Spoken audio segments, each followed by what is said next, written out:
Hello everyone, myself Nidhi Pandya. I am here to represent my presentation topic on the moral dilemmas in Ibsen and their resonance in today's ethical debates. These are my academic details and the presentation details. These are table of content which I will be telling about in the following. Now, research question and hypothesis. So, my research question upon this presentation is very unique. To what extent does Ibsen dramatization of the interpersonal moral conflicts in a doll's house, an enemy of the people, and a ghost establish the individual's duty to himself as a foundational ethical mandate, thereby functioning as a critique of the communicatory model that prioritize social stability over the autonomy and the accountability. Now, the hypothesis, the universal structure conflict in Ibsen's plays demonstrate that the modern ethics crisis, such as the corporate whistleblowing from the stockman's idea and the pursuit of the self-sovereignty by the Nora, are direct, predictable, and the manifestation of the life lie he dramatized, confirming that the transcendence of his moral critique.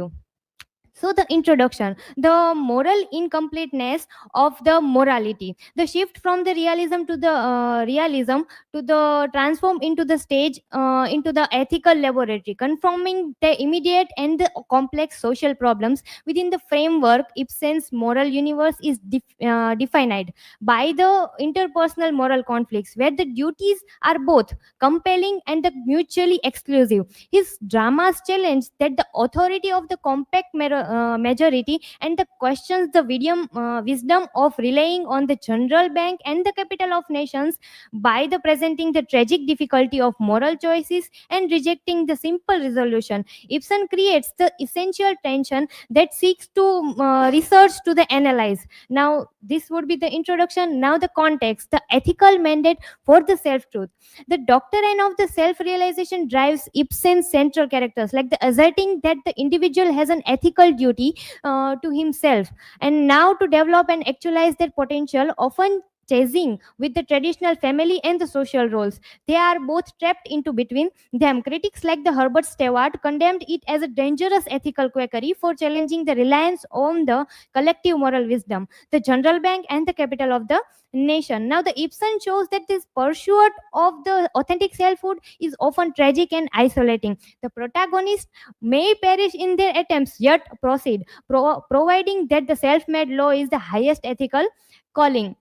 Now, his work, which is very famous, A Doll's House in 1879, Nora's impossible choice. That how can she make that choice in that time? A Doll's House presents the classical Ibsen dilemma framed by the gender roles. Nora's initially forgery meant to save her husband's life, yet seemed morally corrupted and justified, yet Torvald's reaction was different, and a performance with her mere doll wife. This creates a moral conflict between her duty as a mother and a wife and a daughter, and her duty herself, the need for her authentic selfhood. Now, her final exit the Jerusalem was the first one, is not selfish one, but the ethical choice of her to perform which duty, ethically compelling the cumbered self. Now, the rejecting and unjust and the suffocating structure. A doll's house, the uncumbered self debate.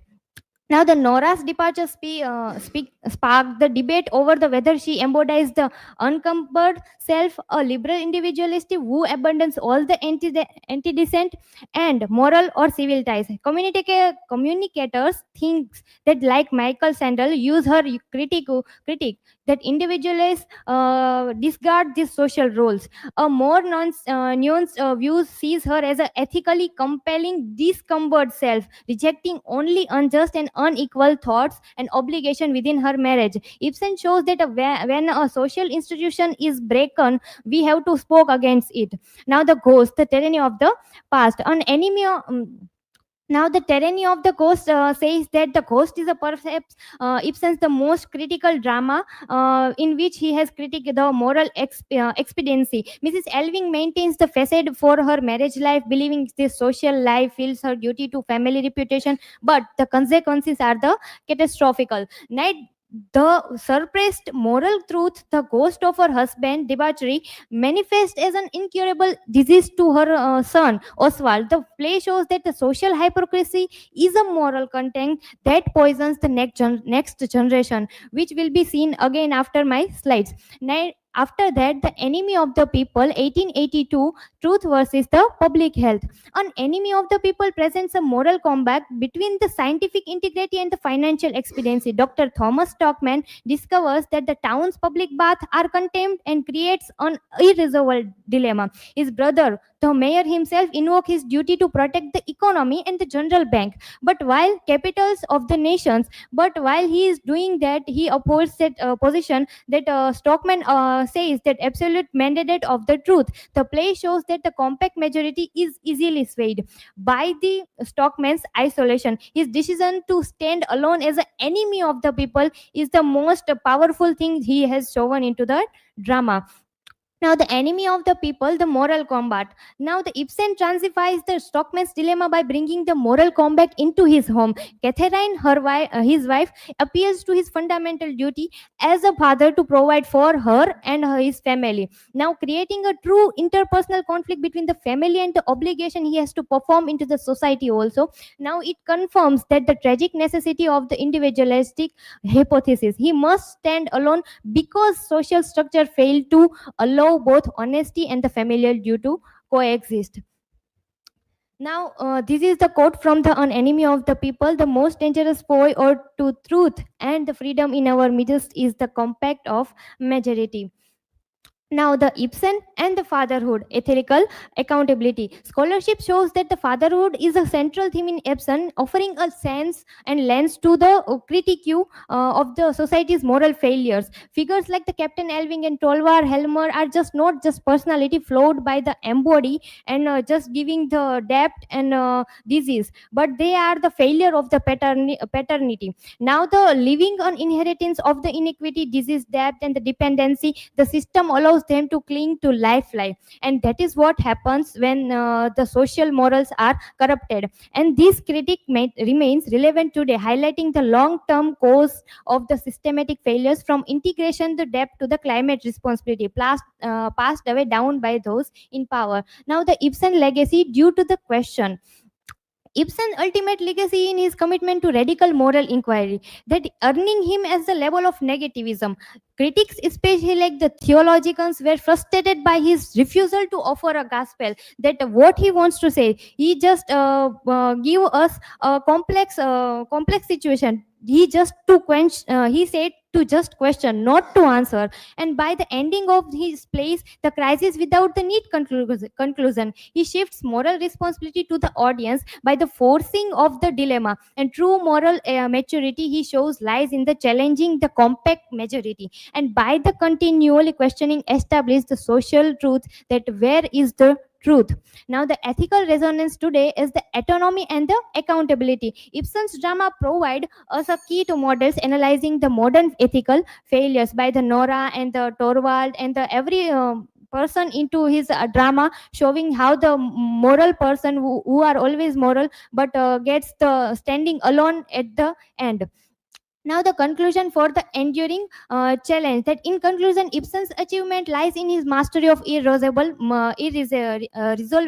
moral conflict. His plays reject the notion that a simple universal moral code can resolve modern social complexity. The ethical mandate he lives in is to not to seek compromise but to accept the tragic difficulty of choosing one valid duty over the another, often prioritizing the self-realization over the institution stability. And this was the someone must have to courage to stand alone with the uncomfortable truth and the embrace the role of perpetual questioner. Justification of the hypothesis. My question is the justified that the hypothesis is grounded in Ibsen's refusal to provide redemption or the atonement, as his artistic vocation is to question, not just to answer. His play contradicts and constructs the ethical framework defined by the interpersonal moral conflicts, where the duties are compelling and the mutual excessive. Now, within this structure, characters are often forced to choose between the two duties, which are role-related obligation or the pursuing of the duty himself. The research therefore examines how the Ibsen position individual conscious against the communicationers and the demands which depend on the general bank and the capital of nation. Ultimately, the justification for the prioritizing the autonomy lies in the tragic exposure of the society's failure to sustain ethical self-realization. These are my learning outcomes from the Ibsen's drama, that the how he mirrors the human consciousness and the society, and the how person who follows the truth are always standing alone at the end, and they have to face the two choices always, how to choose their family or to choose their society, which one is true or which one is false. These are the key points throughout my presentation, and these are the reference I have taken for my presentation. Thank you everyone. If anyone have question, they can ask.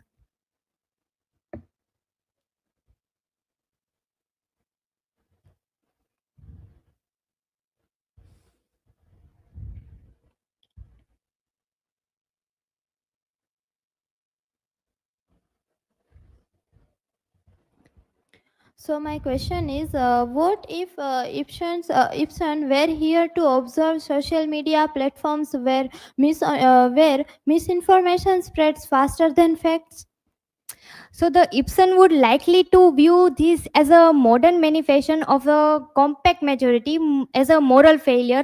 He would say that you just have to go into the deep work and the truth. Even if you are alone at the end, you must take the responsibility, because someone has to take the responsibility to tell the truth when everyone is following the false. And that is what the Stockman has stood alone into his drama also against the town, which shows that modern individuals and journalists must prioritize the integrity first over the popularity, and we should also do that first also. And that is because of that the long term social consequences are the bad ones. That is why we should follow the truth. Any other question?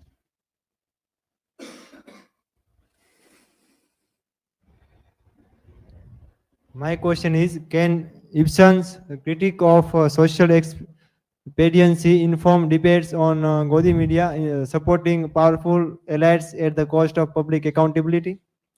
Yes, his work highlights the ethical dangers of the prioritizing the institutional or the political interest over the truth, because in now era the journalists and our media are only everywhere following the politics and everyone, but do not just accept that what is the reality. When sir also shows us video that where they are not able to contain that truth, that is why they are just following the false, and they want everyone to follow the false one. That is why this Ibsen's moral dilemma and our social media are so much connected, that we should Ibsen, if would have been here, that he would have died.